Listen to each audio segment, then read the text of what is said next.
Bonsoir à tous et bienvenue dans cette édition. À la une de ce soir. Les Maliens ont appris ce mercredi par le Conseil des ministres la dissolution de l'Association des élèves et étudiants du Mali, AEM. Une décision diversement appréciée au sein de la population. Vous allez le voir dans ce journal.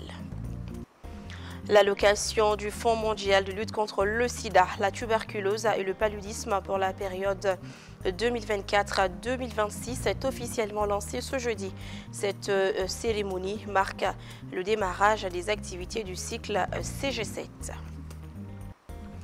La lutte contre les effets néfastes du changement climatique reste une priorité des autorités maliennes. Dans cette dynamique, le ministère de l'Environnement, de l'Assainissement et du Développement durable, en partenariat avec la Banque mondiale, vient de lancer le projet de restauration des terres dégradées au Mali. Les détails sur ce projet dans ce journal. Et voilà donc pour les sommaires.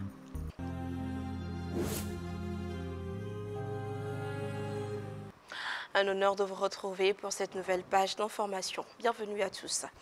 Le gouvernement de la transition a décidé de dissoudre l'association des élèves et étudiants du Mali, AEM, lors du Conseil des ministres tenu ce mercredi 13 mars 2024. Le ministre d'État, ministre de l'Administration territoriale et de la décentralisation a annoncé la dissolution conformément au règlement prévu par les dispositions de la loi numéro 04-038 du 5 août 2004 relative aux associations.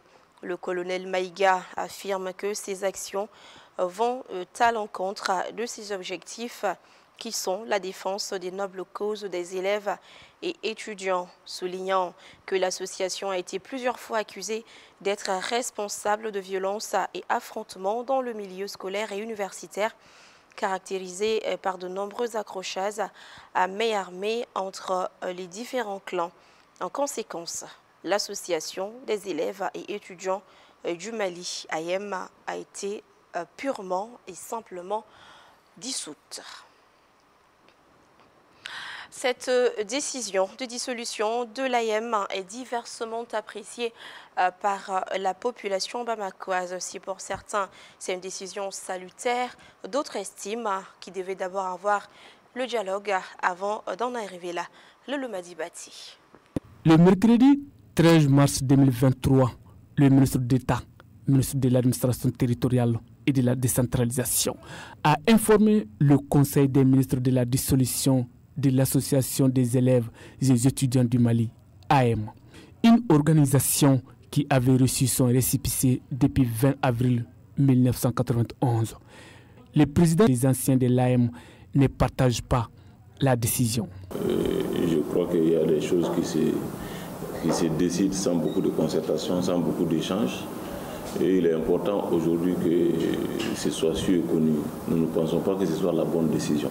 Il est important qu'on sorte justement de ces caricatures et où chacun se gargarise pour dire oui, c'est facile. C'est facile de dissoudre, mais c'est difficile de construire. Il faut que cela soit su par tout le monde. Donc nous pensons qu'il aurait été mieux de regarder de près. On peut dissoudre l'AEM, on ne peut pas dissoudre la jeunesse malienne. Quant aux étudiants, ils reconnaissent que des actes de vandalisme et d'agression ont été commis au sein de l'espace scolaire et universitaire. Mais ils estiment que ces actes sont les faits d'une minorité et ne doivent pas être utilisés pour discréditer l'ensemble de l'organisation.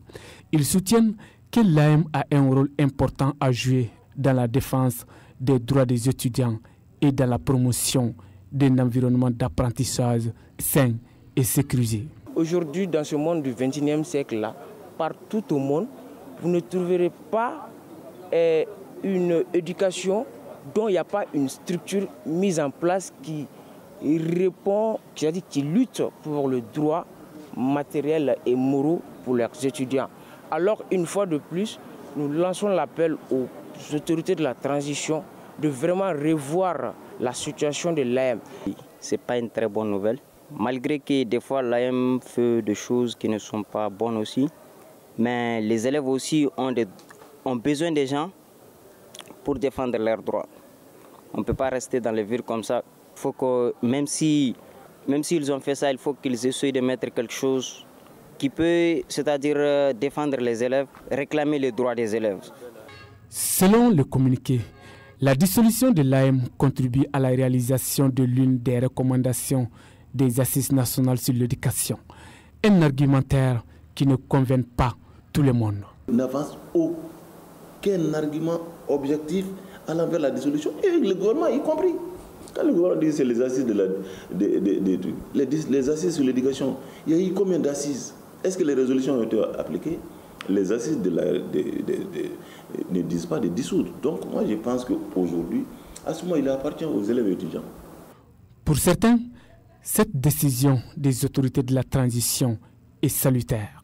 Pour moi, c'est une bonne initiation, puisqu'on a constaté dans les dernières années des trucs qui ne conviennent pas au sein de l'université, que ce soit les lycées, dans l'université, il y a des trucs que l'AEM même est en train de faire au sein du milieu scolaire qui va à l'encontre même de leurs objectifs. En lieu et place de la décision de dissolution, des étudiants et les anciens de l'AEM voulaient un dialogue constructif avec les membres de l'AEM. Ce n'est pas les élèves étudiants qui sont responsables de la sécurité en milieu scolaire. Nous avons dit et répété et appelé les autorités depuis plusieurs années, depuis avant cette transition, pour que la police universitaire soit efficace. Pourquoi c'est toujours les dérapages dans les mêmes campus? Donc il est important aujourd'hui que les gens regardent la chose de près et que les remèdes ne soient pas pires que la maladie. Pendant ce temps, la coordination nationale actuelle de l'AEM s'est dit prête à envisager une nouvelle stratégie pour continuer à défendre l'intérêt des élèves et étudiants. Nous sommes dans un pays démocratique. Et lorsqu'on parle de démocratie, il y a la liberté d'expression tout d'abord. Nous sommes tous leaders, nous allons nous concerter, nous allons voir. En outre, quelles sont les stratégies adéquates qu'on aura à mettre en place pour pouvoir essayer de voir si l'État malien peut faire quelques pas en arrière, ou bien soit s'il va falloir la naissance d'une nouvelle association pour défendre les intérêts matériels et moraux des élèves étudiants du Mali, nous allons le faire. Attendons de voir la suite. Le Mali accueille du 14 au 15 mars 2024 la deuxième phase de la conférence régionale de l'Afrique de l'Ouest qui se tient en prélude au 9e congrès panafricain de Lomé. Lors de cette rencontre de 2 jours, il sera question de réfléchir aux enjeux et aux perspectives liées au développement de nos pays et surtout réfléchir à l'implication des diasporas dans le processus de développement. La cérémonie d'ouverture a vu la présence de plusieurs personnalités nationales et internationales. Le compte-rendu avec notre équipe de reportage sur place. Diaspora, afro-descendants et développement. Tel est le thème de cette conférence régionale de l'Afrique de l'Ouest. Au programme, plusieurs thématiques afin d'aboutir à des solutions concrètes. Ces rendez-vous constituent une opportunité réelle en vue de réfléchir ensemble aux enjeux liés au développement de nos pays, de partager nos expériences et de proposer des stratégies innovantes pour mobiliser la diaspora africaine et la communauté des afro-descendants. La nécessité pour nous aujourd'hui est de mettre en place des stratégies et des mécanismes efficaces pour mobiliser et impliquer nos diasporas dans les processus de développement de nos pays. Ainsi, durant 2 jours, les participants vont réfléchir aux enjeux liés au développement et proposer des solutions innovantes pour l'implication de la diaspora dans le processus de développement. Lors des réunions du Haut Comité, il était même question que cette réunion d'Afrique de l'Ouest ait lieu dans une autre capitale. Et c'est après les consultations que les populations et tous ceux qui ont été consultés eux-mêmes disent « Mais vous ne pouviez pas organiser une réunion pareille sans le faire à Bamako au Mali. » C'est pourquoi finalement nous avions dit qu'il faut les écouter et nous avions proposé au ministre Abdoulaye Diop de venir à Bamako. Terre de migration par excellence, le Mali se reconnaît pleinement dans le thème qui nous réunit 2 jours durant, afin d'examiner les aspects liés aux diasporas, aux afro-descendants et aussi aux questions de développement. C'est le lieu de réitérer l'engagement patriotique du Mali et la dédicace des autorités de la transition à renforcer l'unité africaine, à travers des mécanismes au sein desquels le leadership africain et les intérêts de l'Afrique sont respectés, affirmés et assumés. Pour rappel, cette conférence régionale de l'Afrique de l'Ouest se tient en prélude au 9e congrès panafricain qui se tiendra à Lomé du 29 octobre au 2 novembre 2024.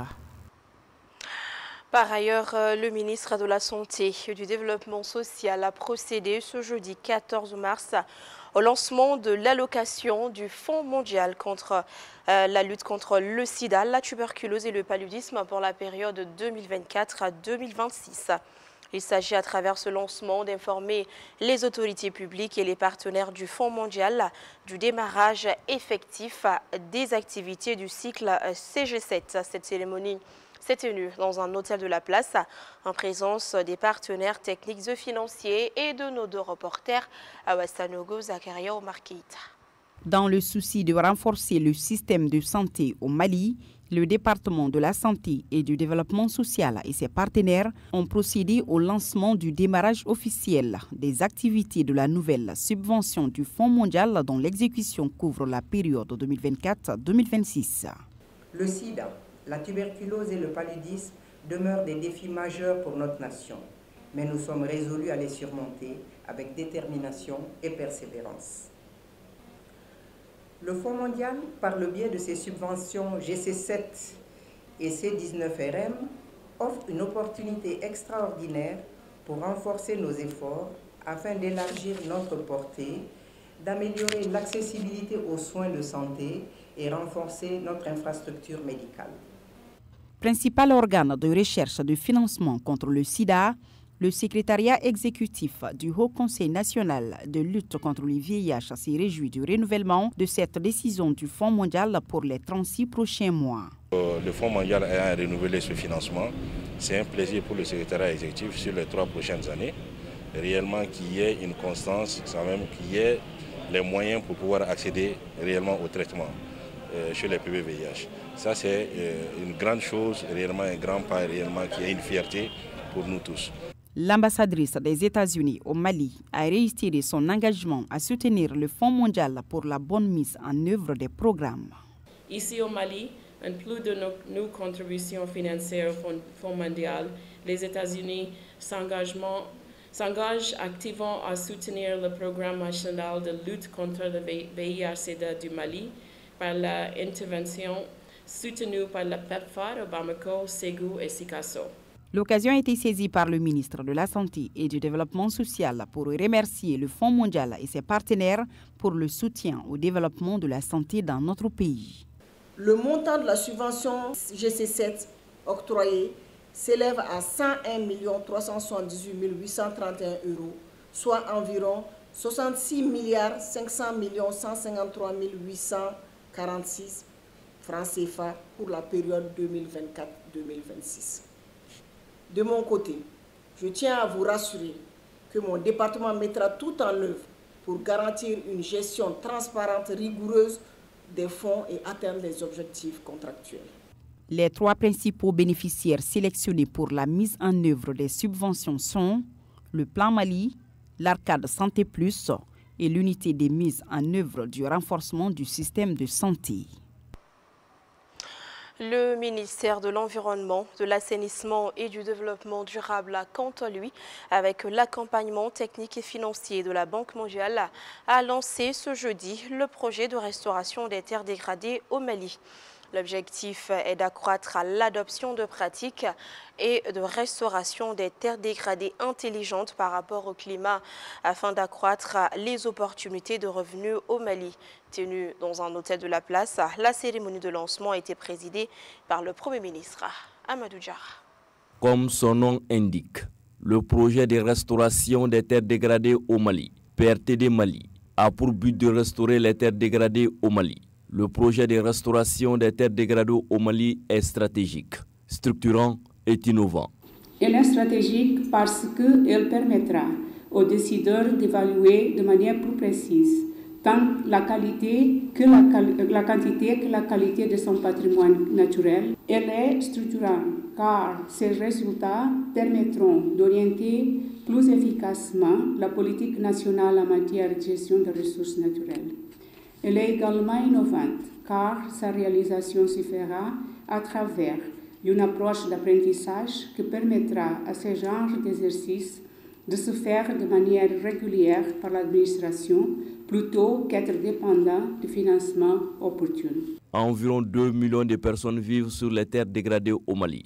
La dégradation menace les moyens de subsistance de nombreux ménages en réduisant la production alimentaire. En réponse à ces problématiques, le gouvernement du Mali, en collaboration avec la Banque mondiale, a initié le présent projet, dont l'accord de financement d'un montant de 130 millions d'euros, soit un peu plus de 90 milliards de francs CFA, a été signé le 7 juin 2023. Ce projet cadre parfaitement avec la vision de son Excellence le colonel Assimi Goïta, président de la transition, chef de l'État, et contribue directement à la mise en œuvre du plan d'action du gouvernement de la transition à travers l'objectif numéro 5, intitulé « Améliorer les conditions de vie des populations ». Pour une durée de 7 ans, le projet de restauration des terres dégradées au Mali concerne 87 communes des régions de Kay, Kita, Nyoro, Koulikoro, Nara, Ségou, Douanza et Mopti. Actualité sur un tout autre plan, malgré les efforts et les annonces du gouvernement, ce début du mois de Ramadan est marqué par la flambée des prix de certaines denrées alimentaires, d'ailleurs très prisées en cette période. Je vous laisse les découvrir avec notre équipe de reportage dirigée par Gabriel Keïta. En effet, c'est dans un contexte de flambée des prix des produits alimentaires et de forte chaleur que les fidèles musulmans du Mali entament ce mois de Ramadan. Il suffit juste de faire un tour dans certains marchés pour s'en apercevoir. Les consommateurs comme les vendeurs ne font que se plaindre de la cherté.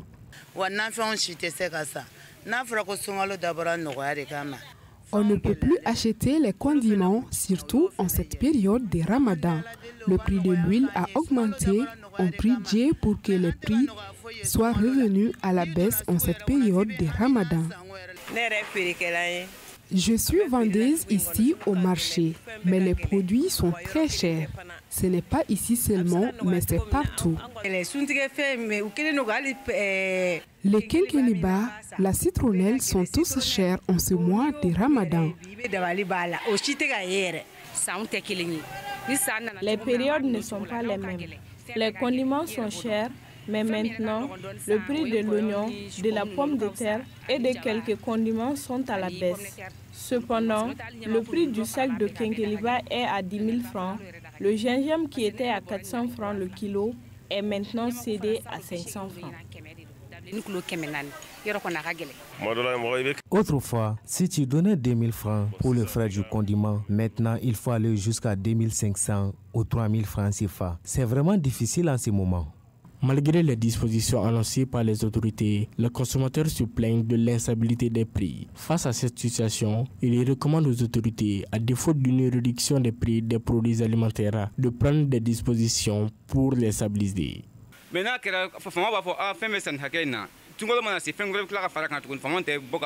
Pendant le mois de Ramadan, tout est cher. Avant, on payait les 10 000 kilos de sucre à 300 francs. Mais maintenant, dans certains quartiers de Bamako, le prix du sucre varie entre 300, 350 et 375 francs CFA. Il faut que les autorités prennent leurs responsabilités pour respecter les prix consensuels. Que dit la religion sur la flambée des prix? La cherté n'est pas bon dans l'islam, diamétralement. Ce n'est pas du tout bon. Ce n'est pas du tout bon. Le Dieu a même interdit ça. Carrément à la charité. C'est pas bon. Il faut qu'un homme doit toujours prendre un bon cœur pour un homme. Et surtout quand le Ramadan est venu seulement, tu ne vas pas faire la charité. Et toi, tu es dans le marché, tu vends des choses. Et toi, tu prends ça au prix bas. Après, quand tu veux vendre maintenant, tu vas vendre ça très cher. C'est pas bon. Le Dieu condamne ça carrément. Outre la charité de la vie, les fidèles musulmans observeront ce mois de Ramadan dans un contexte de forte chaleur, le mercure atteignant des fois 45 degrés dans certaines parties du pays. Le centre de santé communautaire de Kati-Sanafara a abrité le 8 mars 2024 une journée de dépistage gratuit des cancers du sein et du col de l'utérus. Organisée par les combattantes du cancer en partenariat avec Oncomali, cette activité rentre dans le cadre de la commémoration de la Journée internationale des droits des femmes. Le compte-rendu est signé Lassine Diakité. Les combattantes du cancer en Oncomali ne sont pas restées en marge de la célébration de la Journée internationale des droits des femmes. En plus de l'aspect folklorique, ces femmes ont initié une consultation et une prise en charge gratuite des cancers du sein et du col de l'utérus. Une manière pour eux d'apporter leur soutien aux femmes à cette journée spéciale. Cette initiative est venue parce que nous avons constaté que de plus en plus de femmes sont aujourd'hui sont face, disons, à ce fléau du cancer, que ce soit celui du col de l'utérus ou cancer du sein. Donc en général, les femmes ne sortent pas tôt, bien ne viennent pas faire de dépistage afin de savoir si elles ont toutefois un cancer ou pas. Donc nous avons organisé cette campagne afin de mobiliser les femmes à prendre soin d'elles davantage et à faire face à ce grand fléau aujourd'hui qui est dévastateur. Ces femmes, la plupart victimes des cancers des seins, invitent les femmes de Kati à se faire dépister, car selon elles, un cancer dépisté à temps est à moitié guéri. Le dépistage est important, c'est crucial pour le traitement du cancer, parce qu'un cancer dépisté tôt est vite guéri. Donc c'est en se faisant dépister qu'on sait qu'on a le cancer. Sinon on peut faire des années, tu es avec le cancer, tu ne le sais pas. Tu as le cancer, tu ne le sais pas. Tu peux faire des années sans le savoir. C'est lors des dépistages que tu le sauras. Donc le dépistage est important pour le traitement du cancer. Raison pour laquelle le but de l'association, c'est de sensibiliser et dépister les femmes contre ce fléau-là. À noter que ce dépistage gratuit des cancers des seins a commencé le 1er mars et sera en cours jusqu'au 30 mars 2024. Et voilà, cette édition est terminée. Merci à tous ceux qui ont contribué à sa réalisation. Un grand merci à vous également de l'avoir suivi. Au plaisir de vous retrouver demain, 20h. Bonsoir.